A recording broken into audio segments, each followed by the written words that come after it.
In this video, we'll cover part 2 of the Inner Critic. Let's do this.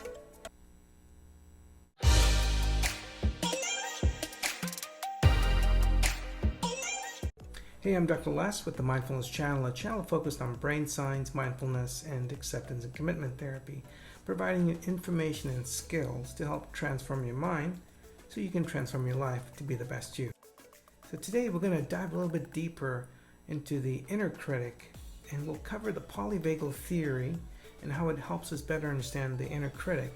And we'll also pull some concepts from something called the internal family systems to help us better befriend the inner critic. And of course, I'll provide you some tips, some practical tips that is, so you can actually better navigate the inner critic. Here's a brief overview of the Polyvagal Theory. It's a brain-body science of safety in rebuilding trust in service of health, growth, and restoration of our nervous system. The autonomic nervous system is the foundation of all our lived experiences and influences the course of our medical and mental health conditions. Put more simply, the Polyvagal Theory helps us understand in a predictable way how our brains and bodies are influenced by various states of our autonomic nervous system in a moment-to-moment experience. Now, there are three organizing principles of the Polyvagal Theory: neuroception, the hierarchy, and something called co-regulation. Now, for a more in-depth look at the Polyvagal Theory, please take a look at the video description section with some resources I've left for you. Neuroception. That's a Polyvagal Theory concept. And what that means is our nervous system, which is outside of awareness, is constantly scanning the environment outside of us, inside of us, and what's in between us. Let me say that one more time so you get that. Our autonomic nervous system is outside our awareness, so we're not even thinking about it. It's happening, hence the word auto, right? Autonomic nervous system is scanning for danger or safety cues outside of us, inside of us, and what's in between us. Outside, safe or not. Inside, messages we send ourselves and the sensations we feel, safe or not. And what's in between us. Emails, texts, people, news, whatever we're reading, that's also in between us. Am I safe or not cues.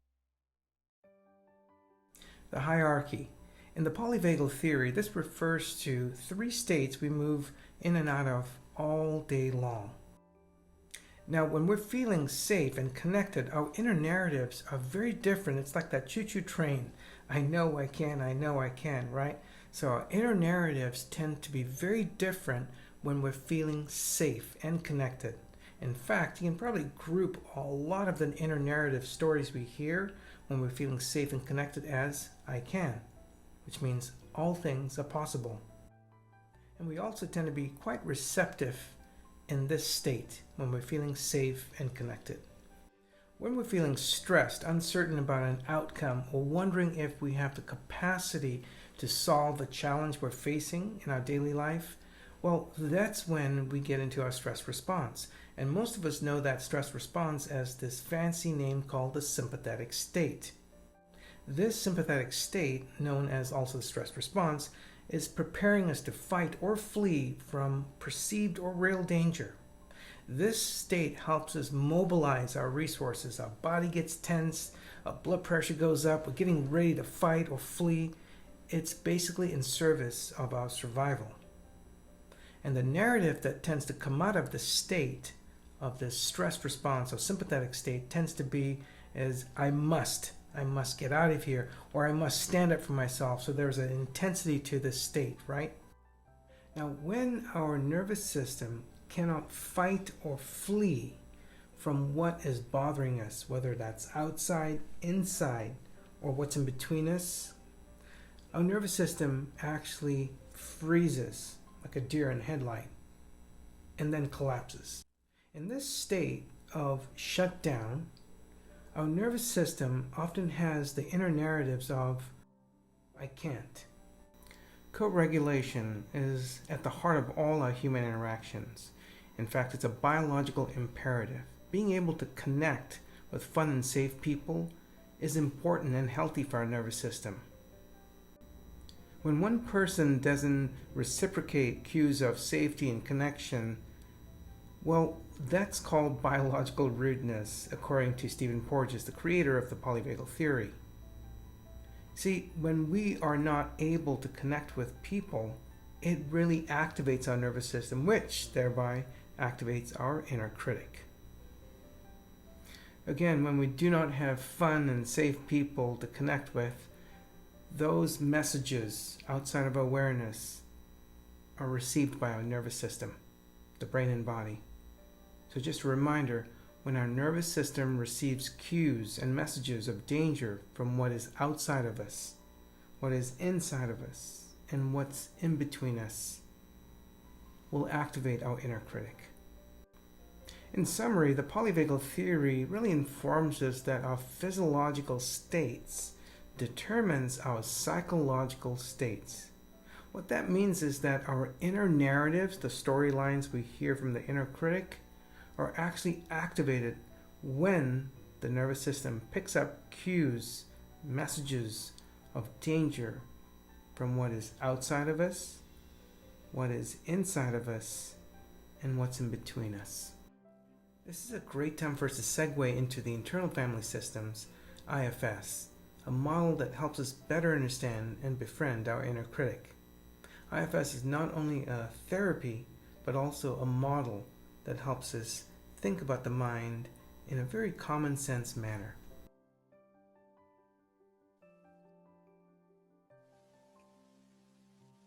If we really think about it, there are many parts to us.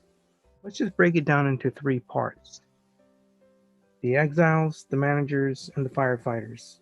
We'll review this. Let's talk about exiles. This is the part of us that's really wounded, the part of us that we try not show, because when it does show, it tends to overwhelm us. This could be the deeper part of us when we were growing up, when we felt not worthy, or we felt this great sense of shame, this sense of loneliness, neediness. When this surfaces, it tends to be overwhelming and can really dominate us and wreak havoc in most of us. Having experienced it, we tend to find ways to suppress it. We try to find ways to not experience this.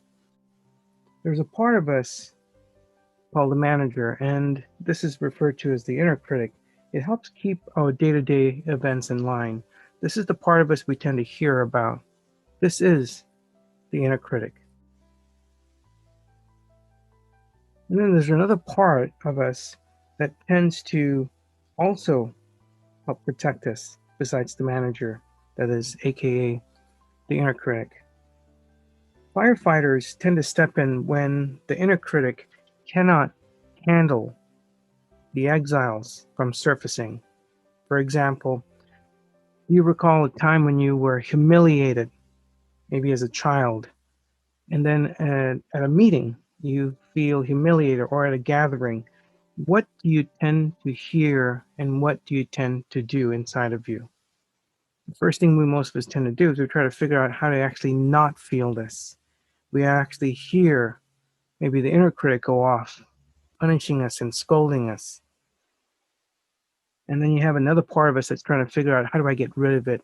These are the parts: the exile that surfaces, the manager that tries to keep things, put the lid on, and then the firefighter that says, you know what, I need to step in. I need to find a way at any cost. And this, firefighters, when they show up, they tend to be very reactive. And this is where addictions, chronic pain, overthinking, a lot of our rage, because when we're raging, right, we don't get to deal with something that's deeper. This is the part, the firefighters, that tends to help us not feel vulnerable ever again. All 3 are constantly operating, and today we just want to focus on the inner critic, the managers. Now, there are 2 common schools of thought on how to deal with the inner critic. One is to treat it like an enemy or show it who's boss. The other is to treat it like a overly helpful friend and to befriend it. Now, you'll find out very quickly, while it's okay to kind of stand up and assert yourself on the inside with your inner critic, you'll find out something very, very interesting very quickly. That at the worst moments, when something is very overwhelming, like a flare-up or a life and death situation, or when it comes to something that's so overwhelming and you're flooded, the more you try to be like a boss and the more you try to treat your inner critic like an enemy, there's a backfire. You're going to feel an explosion on the inside. We can skillfully learn to relate differently to what's showing up within us. A great place to start is to know where you are in the hierarchy of your nervous system. Am I feeling safe and connected? Am I in a stress response mode, or maybe a shutdown mode? Especially when you notice a mood shift or tension that shows up in your body. Simply ask yourself, where am I in the nervous system? Where am I in the nervous system? And that, predictably, will let you know what the inner critic is up to. Another way to skillfully relate differently to what's showing up is to really understand the intention of the inner critic. Using skills to just get really curious can really help you unhook or unblend from the protective parts of our minds.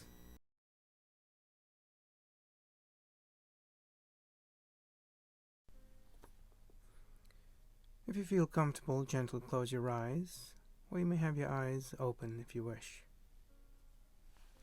Now take 3 full, gentle breaths, pausing at the top of each breath, and then gently breathing out through your softly pursed lips.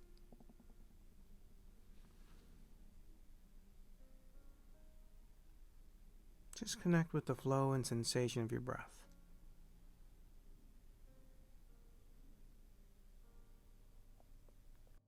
Next, just notice where you feel the inner critic in your body right now.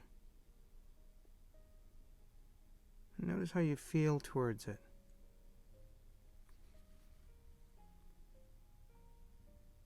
And if there are any other parts showing up than the one you wish to get to know, ask if the other parts would be willing to step back just for a few seconds.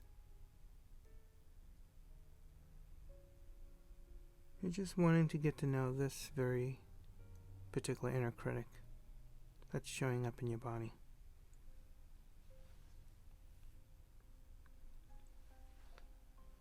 Then simply ask that inner critic what it's trying to protect you from.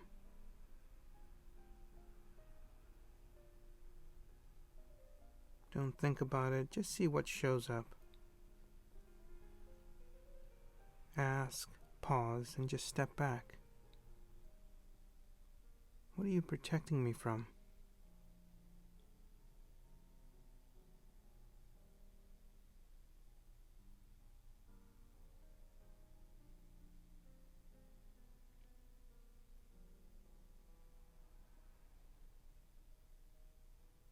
If you get a response, that's great, and if not, there's just another part of your mind that's extra protective and may not be trusting you yet.